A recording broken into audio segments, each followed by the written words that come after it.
Hello guys, आज आपण मस्त अशी ही झणझणीत आणि चमचमीत अशी सुक्या बोंबिलाचं कालवण बघणार आहेत.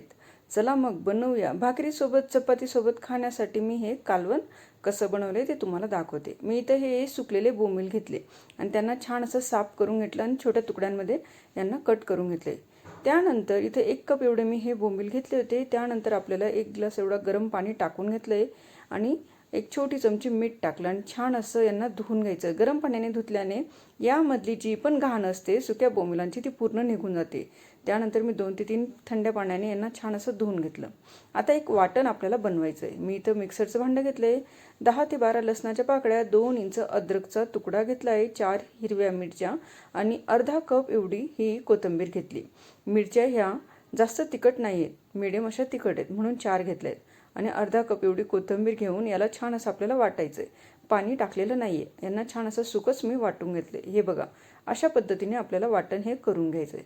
आता मस्त असा तडका देऊया आपण ह्या भाजीला. इथं कढई ठेवली. कढईमध्ये मोठे 2 चमचे एवढं तेल आपल्याला टाकायचे. छान असं तर्रीवालं कालवण हे बनवून तयार होतं. मग तेल छान गरम झालं का यामध्ये अर्धा चमचा मोहरी, अर्धा चमचा जिरं टाकायचं आहे. जिरं मोहरी छान असं तडकू द्यायचं आहे. हे तडकल्यानंतर यामध्ये मीडियम असा बारीक चॉप केलेला मी इथं घेतला आहे कांदा, तो आपल्याला यामध्ये टाकायचा आहे. तुम्हाला हवं असेल तर टमाटा पण टाकू शकतात, पण टमाट्यामुळे थोडा असा गोडसरपणा येतो भाजीला म्हणून मी टमाटा नाही वापरला आहे, फक्त कांदा वापरला आहे. छान अद्रक लसूणची पेस्ट आणि त्यामधला हा कांद्याचं हे तडका दिलेलं कालवण मस्त लागतं. बोंबिलांना छान असं परफेक्ट कॉम्बिनेशन आहे. हे मस्त असं छान असा मसाला हा बनून तयार होतो. हे बघा, पूर्ण असा हा कांदा पण परतला आहे, पूर्ण ट्रान्सफर झाला तोवर मी याला परतून घेतला आहे. आता यामध्ये आपल्याला घरातलेच रेग्युलर जे मसाले असते ते टाकायचे. 1 चमचा एवढं लाल तिखट घेतलं. हिरवी मिरची वापरली म्हणून लाल तिखट कमी वापरायचं आहे. 1 चमचा धनिया पावडर, अर्धा चमचा जिरा पावडर आणि 1 छोटी चमची म्हणजे हळद टाकायची. आता हे छान असं मिक्स करायचं आहे आणि जे आपण वाटण बनवलं होतं अद्रक लसूण कोथिंबीर हिरवी मिरचीचं ते यामध्ये टाकून घेतलं आहे. याला छान असं तेल सुटेल तोवर 2 मिनिटासाठी परतायचं आहे. हे बघा, पूर्ण तेल सुटलं तोवर मी याला परतून घेतले. आता हे धुतलेले जे बोंबील होते ते यामध्ये टाकून घ्यायचे. यांना छान असं मिक्स करायचं आहे मसाल्यामध्ये. तुम्हाला हवं असेल तसे फ्राय केलेले बोंबीलसुद्धा तुम्ही खाऊ शकतात. छान असं डाळ भातासोबत किंवा खिचडीसोबत सुके बोंबिलाचं हे फ्राय केलेले बोंबीलसुद्धा तुम्ही खाऊ शकतात.